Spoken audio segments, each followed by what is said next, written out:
Hello दोस्तों, नमस्कार। मेरा नाम है राशिद अली और मेरे चैनल का नाम है सी एस स्टडी BC। देखो, उत्तर प्रदेश लोक सेवा आयोग यानी कि असिस्टेंट प्रोफेसर की भर्ती आ चुकी है UPSC के थ्रू। ठीक है। इसमें सहायक आचार्य राजकीय महाविद्यालय परीक्षा 2025 यानी कि जो आपकी UPSC की असिस्टेंट प्रोफेसर की भर्ती है उसमें 1253 भर्ती है। कितनी है भाई? 1253 पोस्ट है टोटल मिला के हर सब्जेक्ट की 1253। और जो इसकी फॉर्म भरने की तिथि है 6 तारीख, सॉरी, अंतिम तिथि है 6 अक्टूबर की। 6 अक्टूबर यानी कि 6/10/2025 को आपकी अंतिम तिथि है। और जो फीस जमा होगी वो 13 अक्टूबर तक। ठीक है भाई।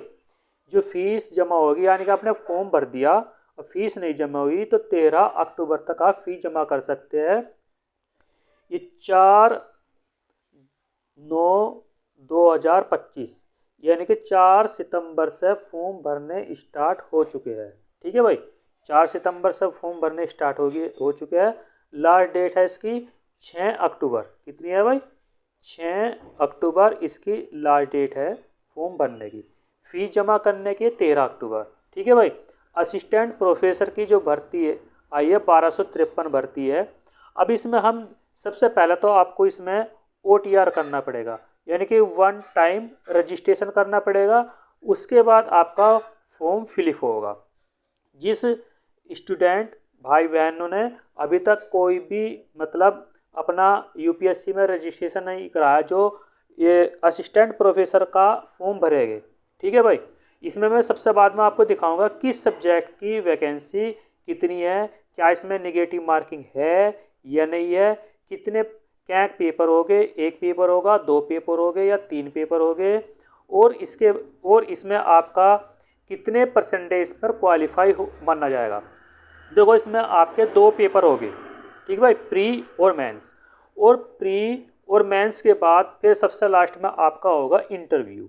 इंटरव्यू भी बताया गया कि कितने नंबर का इसमें आपका इंटरव्यू है। ठीक है भाई। सबसे पहले देख लेते हैं कि इसमें आपकी फीस कितनी रखी गई है। देखो, अनारक्षित आर्थिक रूप से कमजोर वर्ग या अन्य पिछड़ा वर्ग यानी कि आपका जनरल, OBC, EWS वाले जो छात्र है उनके लिए 100 रुपये फीस है। 25 रुपये ऑनलाइन चार्ज लगेगा यानी कि टोटल मिला करके 125 रुपये का खर्च है। ठीक। और भाई जो फॉर्म भरने वाला है जनसेवा केंद्र वाला, वो आपसे कितने पैसे ले लो वो उनके ऊपर बात है। 125 रुपये यहाँ फीस लगने वाली है। ठीक है भाई। ये तो हो गया जनरल, OBC और अन्य पिछड़ा वर्ग यानी कि EWS वाले। अनुसूचित जनजाति यानी कि SC ST वालों के लिए 65 रुपये का खर्च आएगा। कितना आएगा भाई? 65 रुपये का खर्च आएगा। जो दिव्यांग है यानी कि हैंडीकैप है उनके लिए सिर्फ ओनली 25 रुपये का खर्च आएगा यानी कि 25 रुपये की फीस लगेगी UPSC की। ठीक। और भाई फॉर्म भरने वाला उसका चार्ज अलग है। जो भूतपूर्व सैनिक है उसके लिए भी 65 रुपये का खर्च है। कितना है भाई? 65 रुपये का खर्च है, 65 रुपये का चार्ज है। बाकी और अलग से चार्ज होगा। ये तो है भाई आपकी फॉर्म भरने की यानी कि जनरल, OBC वालों के लिए 125 रुपये। ठीक है भाई। और SC ST वालों के लिए 65 रुपये और दिव्यांग वालों के लिए 25 रुपये। और जो भूतपूर्व सैनिक भरेंगे उनके लिए आपका 65 रुपये का खर्च आएगा भाई। सबसे सबसे पहले आपको ऑनलाइन OTR करना होगा, वन टाइम रजिस्ट्रेशन। उसी के बाद आपके बाद फॉर्म फिलअप होगा, नहीं तो आपका फॉर्म फिलअप नहीं होगा। पहले आपको वन टाइम रजिस्ट्रेशन करना होगा। ठीक है भाई। तो एक छोटी सी जानकारी तो ये थी। अब इसमें आप चलते हैं कि भाई देखो, इसमें आपका जो पे लेवल है वो है 10। ठीक है भाई।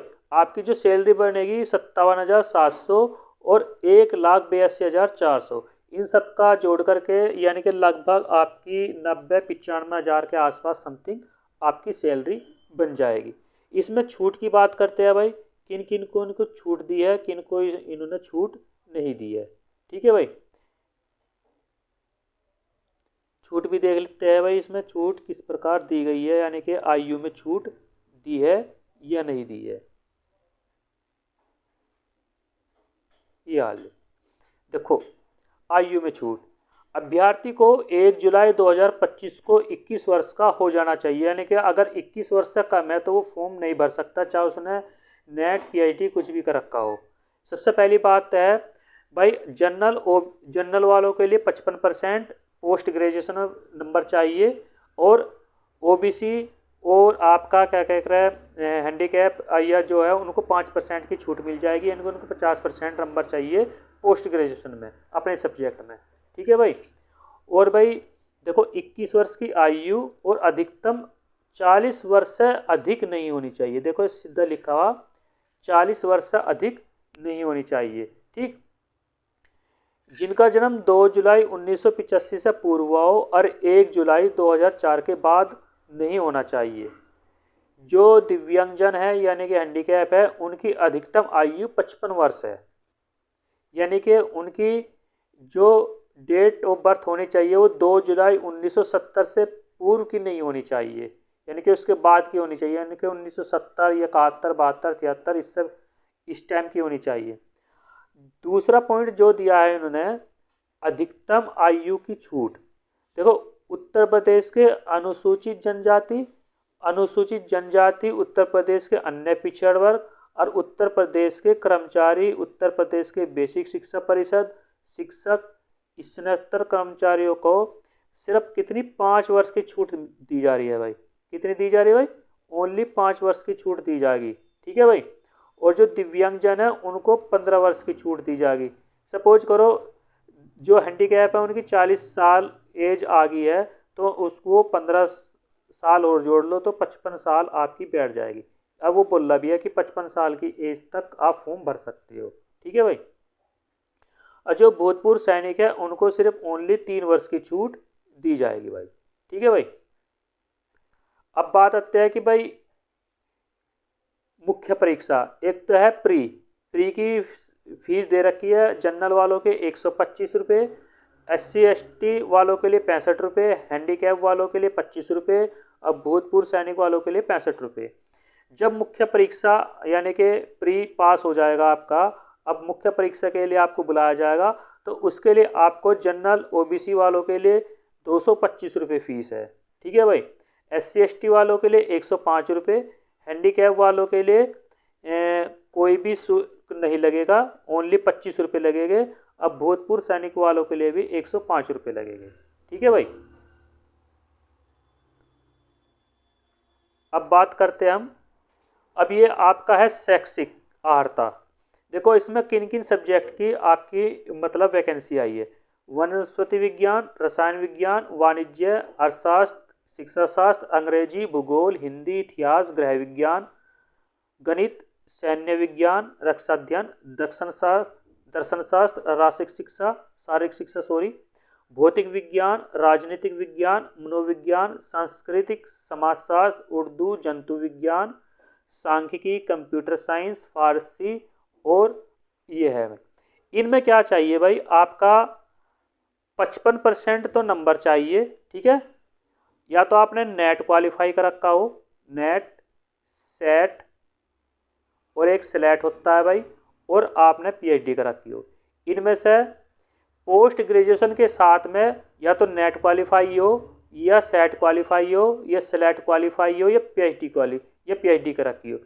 इन 4 चीज़ में से आपने जो भी क्वालिफाई कर रखा है उसके लिए आप एलिजिबल हो, आप फॉर्म फिल कर सकते हो। ठीक है भाई। ये तो हो गया आपका यहाँ से मोटा मोटा। इसमें यही बताने की चीज़ है, इसमें सारी चीज़ ये लिख रखी। ठीक है भाई।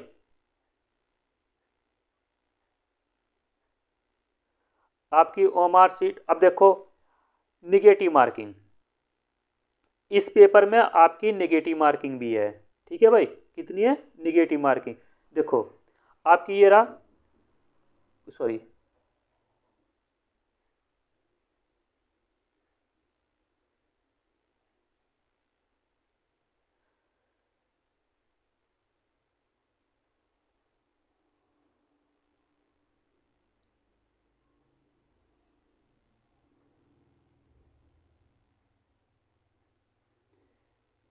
पॉइंट नंबर 14 जो है आपका, इसमें लिखा है प्रारंभिक परीक्षा के वस्तुनिष्ठ प्रकार प्रश्नों के गलत उत्तर पर निगेटिव मार्किंग। ठीक है भाई, ये लिखा हुआ आपका निगेटिव मार्किंग है, और निगेटिव मार्किंग है 1/3 की।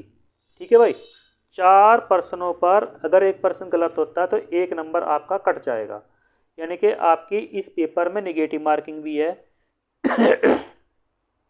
ठीक, एक तो ये बात होगी।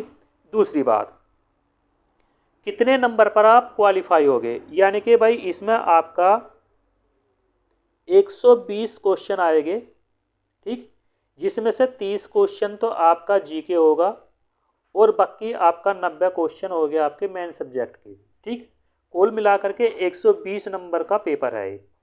अब 120 क्वेश्चन है, और ये जो पेपर आएगा वो आएगा 150 नंबर का। ठीक है भाई, यानी कि एक क्वेश्चन 1 पॉइंट कुछ समथिंग का बैठेगा आपका। अब 150 का आप देखो, अनुसूचित जाति और अनुसूचित जनजाति यानी कि SC ST और हैंडीकैप वालों के लिए आपका 35% लाना अनिवार्य है 150 का, यानी कि 150 नंबर में से 35% आपको लाना ही लाना है। ठीक, अगर आप 35% लाओगे जब ये आप क्वालिफाई मन हो जाएंगे। और भाई जनरल देखो भाई, इसी प्रकार अन्य श्रेणी। ठीक है भाई, न्यूनतम जो मिनिमम इफेक्टिव स्टैंडर्ड है 40% है, मुख्य परीक्षा भी 40% है। और इसमें देखो आपका जो जनरल OBC है, ठीक है भाई, जनरल OBC EWS वालों के लिए 40% है। ठीक है भाई, और SC ST और हैंडीकैप वालों के लिए आपके लिए 35% है। ठीक है भाई, SC ST, ठीक है भाई, SC ST और हैंडीकैप स्टूडेंट वालों के लिए 35% है, और जो आपका जनरल और EWS और OBC उनके लिए 35% है। ये आपको क्वालिफाई करना है 150 नंबर में से। 150 नंबर का 40% और 150 नंबर का 35%। क्वेश्चन आएंगे 120, जिसमें से 30 क्वेश्चन आपके उसके जीके के होंगे और 90 क्वेश्चन आपके होंगे मेन सब्जेक्ट के, और पेपर आएगा 150 नंबर का। ठीक है भाई, तो ये तो आपकी एक जानकारी होगी। ठीक है भाई, इसमें प्रारूप दे रखा है, जो मेन चीजें हैं मैं वो आपको बता रहा हूँ। ठीक है भाई, जो मेन चीजें हैं, अगर भाई आपने चैनल को सब्सक्राइब नहीं किया, चैनल को जरूर सब्सक्राइब कर लीजिए। ठीक है, अब बात करते हैं कि भाई आपका पेपर देखो, मैं अभी आपको बता रहा था, जो आपका प्री है उसमें आपका प्रश्न पत्र वस्तुनिष्ठ प्रश्न पत्रों की संख्या 1, यानी कि पूरा 1 पेपर आएगा।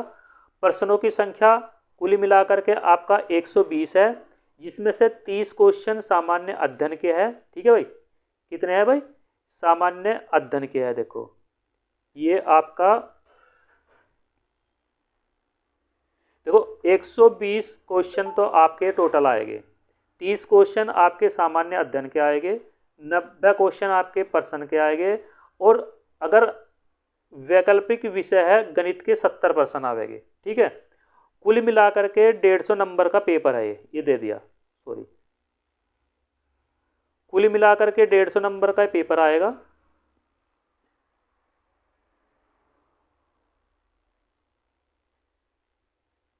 और आपका 2 घंटे का पेपर होगा। ठीक है भाई, इसके बाद जो मुख्य परीक्षा होगी यानी कि मेंस होगा, उसमें प्रश्न पत्रों की संख्या 1 होगी, कुल प्रश्न संख्या आएगी इसमें 20, 10 क्वेश्चन लघु और 10 क्वेश्चन दीर्घ। ठीक भाई, ये 200 नंबर का होगा। 80 यानी कि जो 10 क्वेश्चन हो गए वे 8 नंबर का होगा लघु क्वेश्चन। देखो इसमें हिसाब लिखा हुआ है सॉरी, देखो ये रहा, 10 क्वेश्चन लघु उत्तरीय प्रश्न आवेंगे, जो प्रत्येक क्वेश्चन 8 नंबर का होगा, और 10 क्वेश्चन दीर्घ आवेंगे, जो प्रत्येक क्वेश्चन 12 अंक का होगा। ठीक है भाई, इस तरह 200 अंक का होगा, और ये 3 घंटे का पेपर होगा। फिर इसके बाद जब आपका प्री भी क्वालिफाई हो जाएगा और मेन भी क्वालिफाई हो जाएगा, उसके बाद आपको बुलाया जाएगा इंटरव्यू के लिए, और आपका इंटरव्यू होगा ओनली कितने का भाई, 25 नंबर का। ठीक है भाई, 25 नंबर का आपका इंटरव्यू होगा। और फिर इसके आधार पर मेंस और प्री के सॉरी आपका जो मेंस पेपर होगा और आपका इंटरव्यू होगा, उसके आधार पर आपकी मेरिट बनेगी जब आपका नंबर आएगा। क्योंकि कंपटीशन टफ हो गया है और इसमें 3 स्टेज है और तीनों स्टेज आपको क्वालिफाई करने पड़ेंगे, यानी कि आपको अपने क्वालिफाई से भी अधिक नंबर लाने पड़ेंगे। ठीक है भाई। और इसके बाद आपका सामान्य अध्ययन में, यानी कि जो आपका प्री है, प्री में कौन कौन से जीके के क्वेश्चन किस कहाँ से पूछे जाएंगे। सामान्य विज्ञान से क्वेश्चन आएंगे, राष्ट्रीय तथा अंतर्राष्ट्रीय महत्व की समसामयिक घटनाएं आएगी, भारत का इतिहास यानी कि भारतीय आंदोलन सहित, भारतीय राज्य व्यवस्था तथा अर्थव्यवस्था, भूगोल आएगा भारत का और विश्व का दोनों मिला करके, मानसिक योग्यता और सांख्यिकी आंकड़ों का विश्लेषण यानी कि आपका इसमें रीजनिंग और मैथ के कुछ क्वेश्चन, कुल मिलाकर के 30 क्वेश्चन आएंगे। और हर पार्ट में से 3-3 4-4 क्वेश्चन देखने को आपको मिलेंगे। किसी में से कम हो सकते हैं, किसी में से ज़्यादा हो सकते हैं। जो ये नोटिफिकेशन है, इसके बाद सारा सिलेबस दे रखा है कि भाई, और सिलेबस में आपको मैं बता दूं, जो भी जितने भी सब्जेक्ट इसमें है, हर सब्जेक्ट का जो सिलेबस है वो यूजीसी नेट के अकॉर्डिंग है। यानी कि जिन्होंने नेट की तैयारी कर रखी है या नेट निकाल रखा है, जो नेट का सिलेबस है सेम टू सेम वो यूपीएससी ने सिलेबस रख रखा है कि वो कोई भी सब्जेक्ट हो, हिंदी हो, इंग्लिश हो, सोशोलॉजी हो, मैथ हो, कॉमर्स हो, साइंस हो, मैथ हो, कोई भी हो, ए टू जेड, हिस्ट्री हो, सब जो भी सिलेबस है वो सारा सिलेबस यूजीसी नेट का है। ठीक है भाई। तो यूजीसी नेट के अकॉर्डिंग ही तैयारी करना, जिस जो अब तक यूजीसी नेट के पेपर है, क्योंकि जो क्वेश्चन आएगा वो लेंथी आएगा, पेपर जो आएगा वो लेंथी आएगा। कैसे आएगा, कुछ क्वेश्चन वन लाइनर के हिसाब से आएंगे और कुछ क्वेश्चन मिलान के हिसाब से आएंगे, क्योंकि पेपर जो पैटर्न आएगा वो यूजीसी नेट के बराबर ही आएगा। अब हम बात करते हैं भाई, क्योंकि ये सारा सब सिलेबस दे रखा। अगर कॉमर्स वाले देखना चाहो तो देखो, सारा सिलेबस कॉमर्स वालों का, जो कॉमर्स है या किसी भी सब्जेक्ट का है, सारा सिलेबस सारा ओनली यूजीसी नेट का है। देखो 10 की 10 यूनिट 10 यूनिट है और 10 की 10 यूनिट यूजीसी नेट के अकॉर्डिंग है। ठीक है भाई। अब बात करते हैं किस सब्जेक्ट में कितनी वैकेंसी है। ठीक है भाई, सबसे बाद में आ जाते हैं हम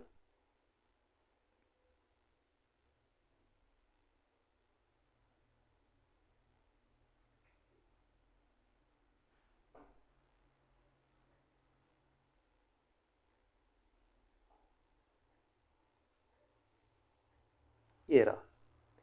देखो भाई, किस में कितनी वैकेंसी है हम देख लेते हैं। ठीक है भाई, सबसे पहला है सॉरी वनस्पति विज्ञान। ठीक है भाई, टोटल जो पद है इसमें 79 है, यानी कि 1 कम 80। और जनरल वालों की 33 वैकेंसी है इसमें, और अनुसूचित जाति की 15 वैकेंसी, अनुसूचित जनजाति की 3 वैकेंसी, और अन्य पिछड़ा वर्ग के लिए आपकी 20 वैकेंसी, ईडब्ल्यूएस वालों की 7 वैकेंसी, और भूतपूर्व सैनिक की आपकी इसमें 1 वैकेंसी। और इन्हीं वैकेंसियों में महिलाएं भी शामिल है। ठीक है भाई, ये कंबाइंड वैकेंसी है पुरुष और महिलाओं के लिए। और हैंडीकैप के लिए 3 वैकेंसी है टोटल, यानी कि हर उसके लिए। इसी तरह रसायन विज्ञान में टोटल 87 वैकेंसी है। वाणिज्य में सबसे ज़्यादा वैकेंसी आई है भाई। देखो पूरे उसमें अगर हम देखा जाए, देखो कुल मिलाकर के 28 सब्जेक्ट है, और 28 सब्जेक्ट में टोटल वैकेंसी 1253 है टोटल वैकेंसी। और सबसे ज़्यादा जो वैकेंसी आई है वो आई है वाणिज्य वर्ग में। ठीक है भाई, वाणिज्य वर्ग वालों को आपके लिए भाई बहुत बढ़िया मौका दिया है। टोटल वैकेंसी है 157 वैकेंसी। जनरल वालों के लिए 64 वैकेंसी है। ठीक है भाई, देखो भाई टोटल वैकेंसी 157 है और 64 वैकेंसी है जनरल वालों के लिए। और एससी वालों के लिए 31, एसटी वालों के लिए 5, और जो ओबीसी वालों के लिए उनके लिए है 42 वैकेंसी। ठीक है भाई, और आपका जो ईडब्ल्यूएस वालों के लिए उनके लिए 5 है, भूतपूर्व सैनिक के लिए 3 है, और हैंडीकैप की कुल मिलाकर के वैकेंसी है 6 टोटल। ठीक है भाई। तो भाई सबसे ज़्यादा वैकेंसी कॉमर्स में है आपके। चित्रकला में देख ले, चित्रकला में टोटल 8 वैकेंसी है। इकोनॉमिक्स में टोटल वैकेंसी 61 है।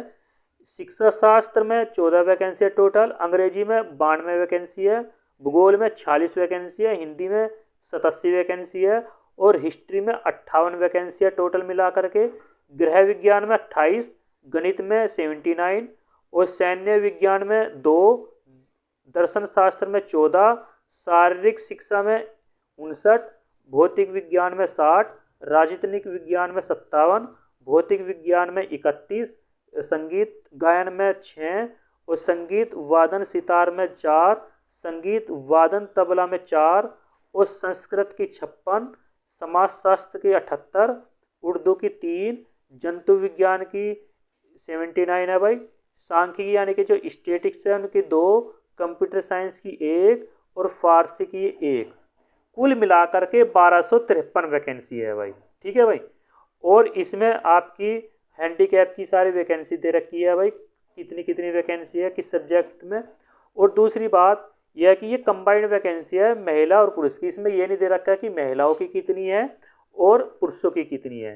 ठीक है, टोटल मिला करके 1253 वैकेंसी है। और मैंने आपका सामने सारी डिटेल ये रख दी है कि किस सब्जेक्ट में कितनी वैकेंसी है। ठीक है भाई, किस सब्जेक्ट में कितनी वैकेंसी है ये आप देख लीजिए भाई। अगर चैनल को सब्सक्राइब कर लीजिए। ठीक है, वीडियो पसंद आई हो तो दूसरे दोस्तों को भी शेयर कीजिए। ठीक है भाई, थैंक यू, नमस्कार।